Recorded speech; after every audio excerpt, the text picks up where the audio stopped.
आप सभी को जय माता दी। कैसे हैं आप सब? उम्मीद से बच्चे होंगे। प्रेमियों, आज की इस वीडियो में हम आपको बताएंगे कि माता रानी की साधना कैसे करनी है, कलश की स्थापना कैसे करनी है, चौकी की स्थापना कैसे करनी है, 9 ग्रहों को कैसे स्थान देना है, 16 मातृकाओं को कैसे स्थान देना है, संकल्प कैसे करना है और ऐसा क्या करें कि इन 9 दिनों में हमें सिद्धि प्राप्त हो जाए। अगर आपने ये काम कर लिया तो 9 नवरात्रों में 9 दिनों में आपको हर हाल में सिद्धि मिल जाएगी। बहुत ही महत्वपूर्ण वीडियो होने वाला है, स्किप नहीं करोगे, छोड़कर नहीं भागोगे। अगर भागना ही है तो यहीं से छोड़ के निकल जाओ भाई, यहाँ चापलूसों की जरूरत नहीं है। जो माता रानी के परम भक्त हैं वही आगे चले, और उसके साथ साथ अगर कोई सिद्धि साधना चाहिए तो ही आगे चलिए, क्योंकि हम अपनी जिंदगी का निजी अनुभव, वास्तविक सच्चा अनुभव आप लोगों को बताने जा रहे हैं। तो सबसे पहले बात करते हैं कि हमें नवरात्रों में क्या करना है, कैसे करना है, कब करना है। नवरात्रों के 9 दिनों में आपको अपने घर पर ही माता रानी को विराजमान करना है। तो उसके लिए सबसे पहले तो आप बाजार से माता रानी की एक तस्वीर ले आइए। कोशिश करिए वो तस्वीर हो जिसमें 9 दुर्गा का चित्र हो, यानी 9 की 9 देवियां एक साथ विराजमान हो, ताकि जिस दिन जिस देवी का व्रत आए हम उसी दिन उसी भाव से उनकी पूजा कर सकें। उसके साथ साथ आप एक चौकी, यानी जिसको हम आसन भी बोलते हैं, भगवान की चौकी बोलते हैं, वो ले आइए।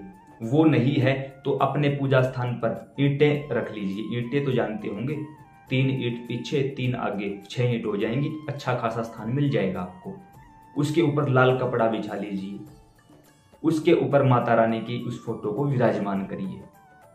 माता रानी का छोटा सा श्रृंगार ले आइए, बड़ा नहीं लेके आना, छोटा सा श्रृंगार ले आइए।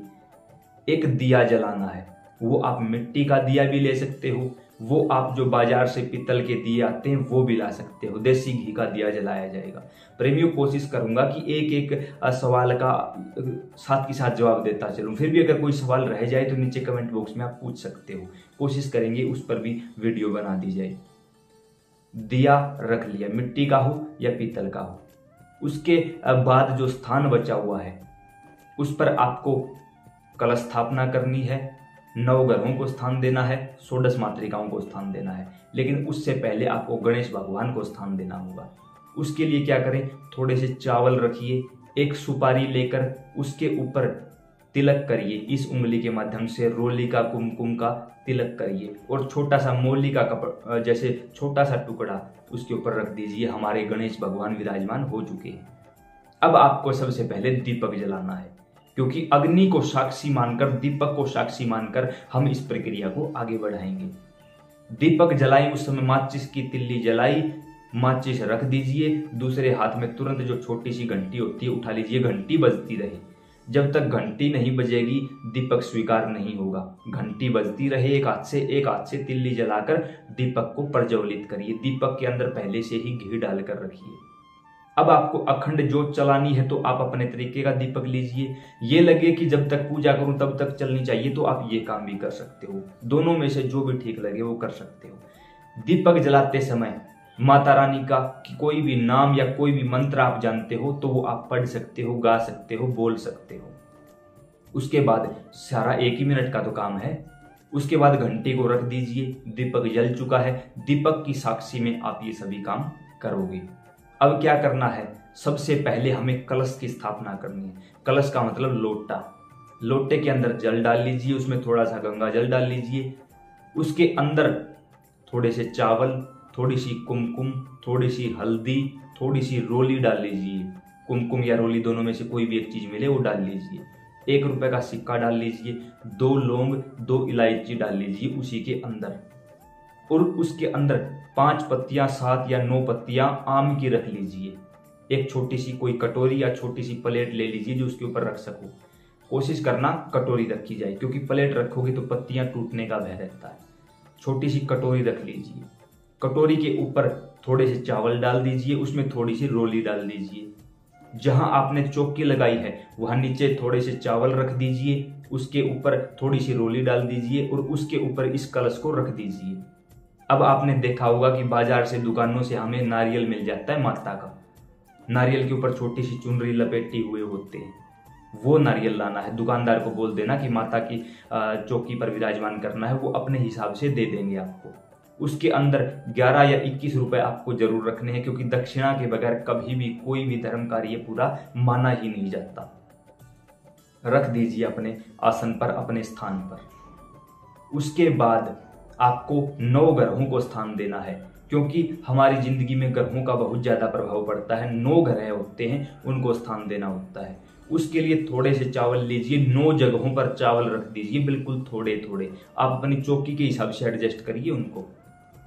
9 जगह पर चावल रख दिए। अब उन 9 जगहों पर 9 सुपारी रखनी है आपको। 9 सुपारी रख के इस उंगली के माध्यम से सभी को तिलक लगाओगे, जो हल्के हल्के तिलक लगाए जाते हैं ना, वो लगाओगे। उसके बाद छोटे छोटे टुकड़े मोली के लेकर सभी 9 के 9 ग्रहों के ऊपर रखने हैं। ये आपके 9 ग्रह विराजमान हो चुके हैं। अब आपको 16 मातृकाएं यानी 16 देवियों को स्थान देना है। उसके लिए आपको 16 जगहों पर पहले की तरह चावल रखने होंगे, थोड़े थोड़े चावल। उन 16 के 16 स्थानों पर हल्दी की गांठ यानी साबुत हल्दी जो आती है वो रखनी होगी। और पहली जो हल्दी की गांठ रखी है उसके पास आपको गणेश जी को विराजमान यानी एक सुपारी रखनी होगी, क्योंकि वो स्थान गौरी और गणेश इकट्ठा होता है। तो उस हल्दी के पास आपको एक सुपारी जरूर रखनी चाहिए। उनको भी आप थोड़ा थोड़ा टुकड़ा मोली का यानी वस्त्र के रूप में समर्पित कर दीजिए और उनके पास रख दीजिए। जो आपके पास लोटा है उस लोटे के ऊपर आप हल्दी से कुमकुम या रोली जो भी आपके पास है उससे स्वास्तिक का निशान बना दीजिए उस लोटे के ऊपर। लोटे की जो गर्दन है उसके आसपास 5 बार आपको मोली लपेटना है और फिर गांठ लगा देनी है। अब आपकी चौकी तैयार है, माता रानी विराजमान हो चुकी हैं, गणेश भगवान विराजमान हो चुके हैं, कलश सजा दिया है आपने, 9 ग्रहों और 16 मातृकाओं को स्थान आपने दे दिया है। बिल्कुल सिंपल तरीके से बता रहा हूं। ये काम करते करते कोई भी नाम या कोई भी मंत्र का आप जाप करते रहिए। दीपक जल रहा है, दीपक की साक्षी में आपने ये सारा काम किया है। अब आपको संकल्प लेना है। संकल्प का मतलब होता है एड्रेस, भगवान को अपने घर का पता देना और जो आपके मन में है वो अरदास भगवान तक पहुंचाना। जब तक संकल्प नहीं लिया जाता कोई भी काम सफल नहीं होता। अब आपको आसन के ऊपर बैठ के करना है ये काम, जमीन स्पर्श नहीं होनी चाहिए आपसे, आसन के ऊपर बैठकर करोगे। थोड़ा सा जल अपनी हथेली में रखो और प्रार्थना करो माता रानी से। हाथ नहीं जोड़ने, क्योंकि हाथ तो सीधा है ना। हे माता रानी, हे माता दुर्गा, जो भी नाम आप जानते हो माता रानी बोल देना, सभी आ जाएंगी। मेरा नाम ये है, पिता का या पति का नाम ये है, इस जगह का स्थायी निवासी हूं, मेरा गोत्र ये है और इस समय नवरात्रे शुरू हो चुके हैं। 9 दिन हम व्रत रख सकते हो तो बोलना व्रत रखेंगे, नहीं रख सकते हो ये बोल देना कि व्रत नहीं रख सकते, सिर्फ पूजा करेंगे। पहला या आखिरी व्रत रखना है तो यानी जो कुछ भी आपको करना है उस हिसाब से आपको बोलना है। उस हिसाब से आप बोल दोगे तो वो चीज माता तक पहुंच जाएगी। और इस समय आपके इस मंत्र का जाप करेंगे, वो मंत्र बोल देना। अब लगे मंत्र माला पर कर सकते हो तो बोल देना कि रुद्राक्ष की माला से। रुद्राक्ष की माला पर्याप्त होगी, अच्छी रहेगी सबसे, कि रुद्राक्ष की माला पर इस महामंत्र का जाप करेंगे। कौन सा मंत्र? अगर कोई मुझसे पर्सनली पूछे तो हम आपको कहेंगे कि आप ओम दुम दुर्गाय नमः इस मंत्र का जाप करिए। क्यों? क्योंकि ये शांत मंत्र है माता दुर्गा का। मंत्र तो और भी हजारों हैं, बहुत सारे मंत्र हैं माता के, लेकिन वो कई मंत्र ऐसे होते हैं जो तीव्र वेग के साथ काम करते हैं, यानी उग्र मंत्र हैं। हमें शक्ति की साधना नहीं करनी है, हमें माँ की साधना करनी है। शक्ति और माँ में क्या फर्क है? अगर आप उग्र मंत्रों की साधना करोगे, केवल भोग पर माता को रिझाओगे तो वो शक्ति रूप में आएगी, और जब भाव से रिझाओगे तो वो माँ के रूप में आएगी। याद रखना, शक्ति किसी की नहीं होती भाई। शक्ति तब तक काम करेगी जब तक उसको उसका भोग मिलेगा, उसकी साधना चलती रहेगी, फिर वो काम नहीं करेगी। लेकिन अगर माँ के रूप में आई है तो माँ बच्चों से कुछ भी नहीं चाहती, वो तो देने वाली है, दात्री है वो। हम क्या दे सकते हैं उनको? तो हम माँ रूप में उनको मानेंगे, न कि शक्ति रूप में। क्लियर? तो बोल देना कि माता इस महामंत्र का जाप करना चाहते हैं, माला पर करना चाहते हो तो बोल देना, माला नहीं चलानी आती तो वैसे ही बोल देना। अब कहना कि हे बाबा हनुमान, हे बाबा भैरव, आप दोनों हमारी पूजा की, हमारे घर की और हमारी रक्षा करोगे ताकि कोई भी नेगेटिव एनर्जी हमें परेशान ना कर पाए। तुरंत उसी समय आपका ये बोलना होगा। उसी समय बाबा हनुमान और बाबा भैरव दोनों का पहरा आपके पितरों के साथ आपके घर के बाहर लग जाएगा। घर के बाहर पैरा लग जाएगा और चाहकर भी आपका कोई अनिष्ट नहीं कर पाएगा। साधना एक की करने जा रहे हो, दो शक्तियां गिफ्ट के रूप में मिली, बाबा हनुमान और बाबा भैरव। अब जो भी आपकी कोई अलग से मनोकामना है तो वो बोल देना और कहना कि माता इस काम को भी आप ही पूरा करवाओगी और मेरी मनोकामना को भी आप ही पूरा करोगी। यानी मैं नहीं करूंगा कुछ भी, क्योंकि मैं कुछ करने के लायक हूं ही नहीं। क्या कर सकता हूं, क्या दे सकता हूं आपको। और कहना कि माता रानी जो भी रूखा सूखा भोग है आपके चरणों में अर्पित है, उसे स्वीकार कर लेना। इतना बोलकर आगे से जल छोड़ना है आपको, फिर माता रानी के चरणों में भोग लगाना है। अब कुछ लोगों ने ये कहा कि हम शहर में रहते हैं, अकेले रहते हैं, तो आप फलों का भोग लगाओ, किसी भी फल का भोग लगा दो, माता रानी स्वीकार कर लेंगी। अगर आप घर पर कुछ बनाते हो माता रानी के लिए तो वो और भी उत्तम है, उसका भी आप भोग लगा सकते हो। लेकिन अगर आपका व्रत है तो माता रानी का भी व्रत रहेगा। आप फल खाते हो तो माता रानी भी फल ही खाएंगी। तो माता को 2 फल जोड़े में फल लगाना, माता रानी को केला है, सेब है, जो भी आपके पास है जोड़े में लगाना। और जब आप संकल्प कर चुके हो तो माता रानी को आपके घर का एड्रेस मिल चुका है, उसी समय पर माता रानी आपके मंदिर में विराजमान होंगी और बाहर भगवान हनुमान जी महाराज और भैरव जी का पहरा हो जाएगा। इस समय आपका घर नहीं है, इस समय आपका वह पवित्र स्थान माता वैष्णो देवी की वो अमर गुफा हो चुकी है। भाव है भाई, और भाव द्वारा जब आप माता को रिझाओगे बस कल्याण हो जाएगा। उसके बाद अगर आप माला जाप करते हो तो मैं यही बताऊंगा आपको, दोबारा से कहता हूं कि ओम दुम दुर्गाय नमः इस महामंत्र का जाप करिए। उससे क्या होगा, उससे माता आपको 9 दिनों के अंदर इस मंत्र की सिद्धि प्रदान करेंगी। अगर आप पहले से भक्ति करते आए हो तो आपको हर रोज कम से कम 5 माला करनी पड़ेगी। अगर आप नए साधक हो तो आपको हर रोज 9 के 9 दिन 11 माला इस मंत्र की करनी पड़ेगी। रुद्राक्ष की माला पर आप कर सकते हो।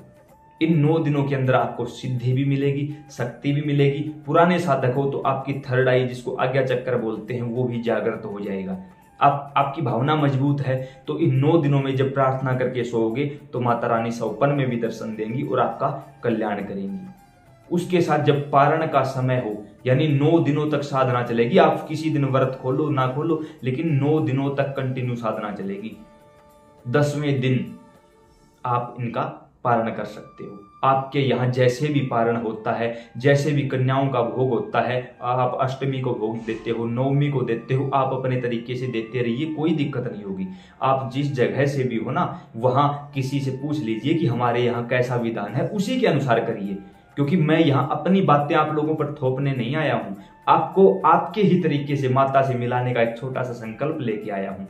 यहाँ अगर आप माता रानी के सच्चे भगत हो तो इस वीडियो को हर एक व्यक्ति तक, हर एक घर तक इन नवरात्रों में पहुंचाने की जिम्मेवारी आपकी है। अगर आप माता के भक्त अपने आप को मानते हो तो मुझे भी मत बताना, किसी और को भी मत बताना, एक बार अपने आप से पूछ लेना। फेसबुक पर, व्हाट्सएप पर स्टेटस लगा लो, आपके परिवारीजनों के पास भेज दो, रिश्तेदारों के पास भेज दो। अगर कहीं लगता है कि इसके व्यूज बढ़ेंगे, कोई बात नहीं, आपने सुन ली, वीडियो देख ली, अब उनको बोल बोल के बता दो यही बात। क्योंकि हमारा लक्ष्य हमें नहीं पहुंचना है कहीं भी, हमें तो माता रानी ने इतनी कृपा कर रखी है कि आप लोगों तक पहुंचा रखा है। लेकिन अब माता रानी की इस बात को हमें वहां तक पहुंचाना है, ताकि इस समय जो किसी परेशानी में जूझ रहे हैं या सिद्धि प्राप्त करना चाहते हैं तो उनके लिए ये बड़ा ही शुभ एवं अद्वितीय क्षण है।